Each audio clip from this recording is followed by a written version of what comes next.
شادیاں بھی اپنے اپنے مزاج کے موافق کرنے لگے۔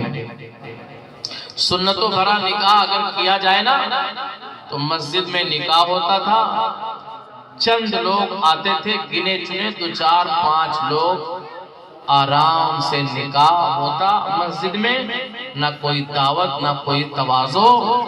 اس کے بعد لڑکی کو رخصتی کرا کے لے جاتے اور ولیمے میں اللہ نے جو نوازا تھا اس حساب سے وہ اپنا ولیمہ کر کے اپنی شادی مکمل کر لیا کرتے تھے۔ آج بھی اگر سنتوں بھرا نکاح شروع کر دیا جائے تو جو بیٹیاں 28 سال 30 سال تک اپنے گھر بیٹھی ہوئی ہیں ان کا نکاح آسانی سے ہو جائے گا۔ حضور نے فرمایا نکاح آسان کرو، اتنا آسان کرو اتنا آسان کرو کہ زنا مشکل ہو جائے، یعنی حرام کاری مشکل ہو جائے۔ لیکن ہمارا اور آپ کا کیا کام رہا؟ ہم نے شادی اتنے مشکل میں ڈال دیا، اتنی مہنگی کر دیا، نکاح اتنا مہنگا کر دیا کہ گناہ حرام کاری آسان ہو گیا ہے لوگوں کے لیے۔ اللہ اکبر، معاذ اللہ، استغفر اللہ۔ آج اگر نکاح آسان کر دیا جائے، مشکلوں میں سے ختم کر دیا جائے تو انشاءاللہ تعالی یہ حرام کاری، بدتمیزیاں، زناکاری یہ بہت کم ہو جائے گا، بہت کم، بہت کنٹرول ہو جائے گا اس پہ۔ لیکن یہ ہم سے ہو نہیں پا رہا ہے، ایک دوسرے کا دیکھا دیکھی ہم لوگ پگلائے ہوئے ہیں، جتنا چاہتے اتنا جہیز مانگ لیتے ہیں، دے لیتے ہیں، اس لیے رواج دن بدن بڑھتا ہی چلا جا رہا ہے۔ حضور کے زمانے میں باراتی کا کوئی دور دور تک شمار نہیں تھا، دور دور تک۔ آج جو 150 200 250 لوگ باراتی لے کر کے پہنچتے آتے جاتے نا، حضور کے زمانے میں براتیوں کا کوئی معاملہ نہیں تھا، بس چند لوگ آتے، نکاح خانے ہوتے، لوگ شرنی وغیرہ لیتے، بانٹتے کھاتے، رخصتی کرا کے باپ بھائی جو ان کو دے دیتا جہیز میں وہ لے کر کے رخصت ہو جاتے، اپنے گھر ولیمہ کر لیتے تھے بڑے آسانی سے۔ لیکن آج یہ نہیں، آج رواج رسم پر لوگ اس قدر ٹوٹ پڑے ہیں کہ ان کو حضور کے زمانے کا نہ نکاح یاد رہا، نہ حضور کے زمانے کا جہیز یاد رہا، نہ حضور کے زمانے کی تربیت یاد رہی۔ بس اپنے اپنے مزاج، اپنے اپنے طبیعت کے حساب سے لوگ جینا چاہتے ہیں۔ جس قوم میں جوتا چرائی 5000 روپیہ دیا جائے اور نکاح پڑھانے والے کو 500 1100 دیا جائے، اس قوم میں ولی نہیں چور ہی پیدا ہوں گے۔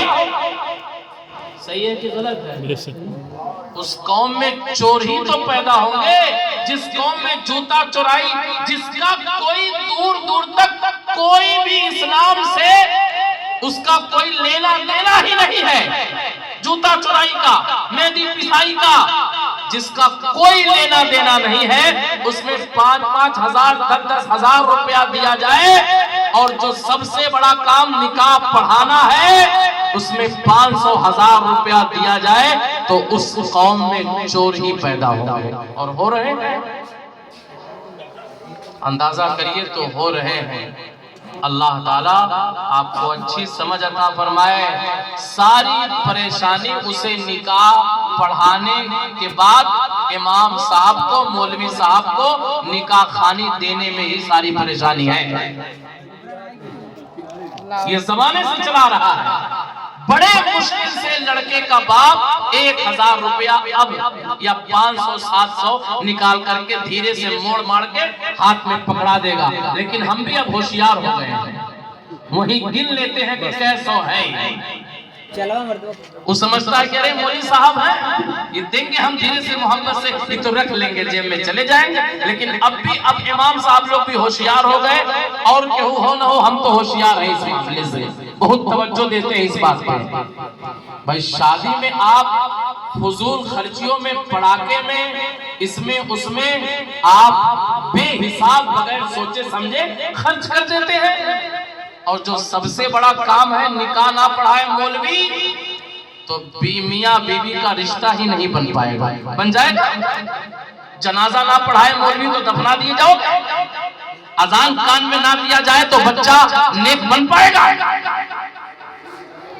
ہر جگہ پیدا ہونے سے لے کر کے قبر میں پہنچانے تک مولوی ہی کام آتا ہے. نہیں آتا ہے؟